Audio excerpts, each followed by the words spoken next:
Welcome to Thoughts with Evan. I'm Evan, and I wanted to share with you this week about thoughts, which is strangely enough.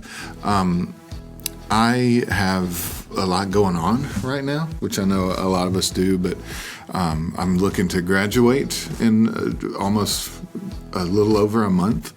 My wife is having surgery tomorrow, and all these things are kind of anxieties that are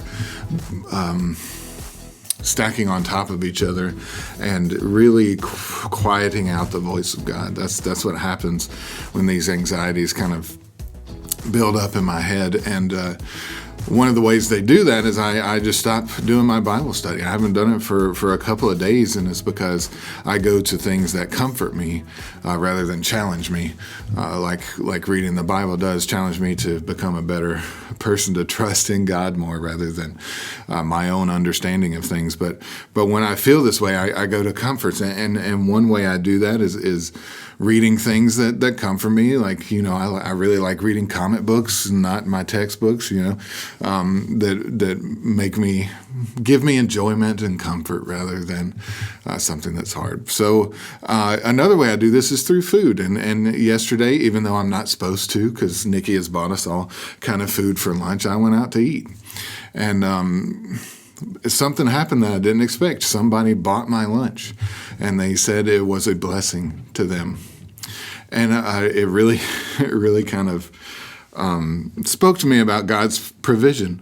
That's what Brother Joe talked about yesterday, God's provision in his video yesterday, and how God provides even through each other. And it reminded me of this verse in Ecclesiastes. Now, Ecclesiastes is Solomon. He prayed to God for wisdom. God gave him all the wisdom in the world. And he used it to try everything, basically. Try everything in the world and see what it meant and if it could give him fulfillment. And if you've read this before, it has the refrain, all was vanity and striving after wind. Nothing fulfilled him the way he was seeking. But one thing he says in chapter 4 of Ecclesiastes, and I'll start in verse 9, it says, 2 are better than one because they have a good return for their labor. For if either of them falls, the one will lift up his companion. But woe to the one who falls when there is not another to lift him up. Furthermore, if 2 lie down together, they keep warm. But how can one be warm alone? And if one can overpower him who is alone, 2 can resist him. A cord of 3 strands is not quickly torn apart.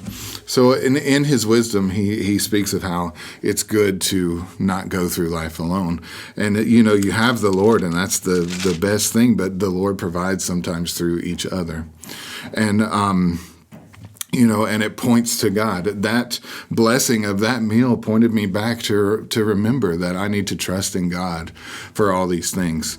Finally, Ecclesiastes ends in chapter 12, and he says, verse 13, the conclusion, when all has been heard, is fear God, keep his commandments, because this applies to every person. For God will bring every act to judgment, everything which is hidden, whether it is good or evil. So his final conclusion, his wisdom leads to fearing God and keeping his commandments.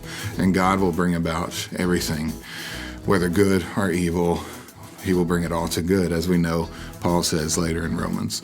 So I just wanted to share that with you guys today. I hope the Lord spoke to you through it. If he did, please share that with someone else. But even more important, share the love of God with someone else. Tell them about Christ, especially this week leading up to Resurrection Sunday. I love you all, and I hope to see you soon.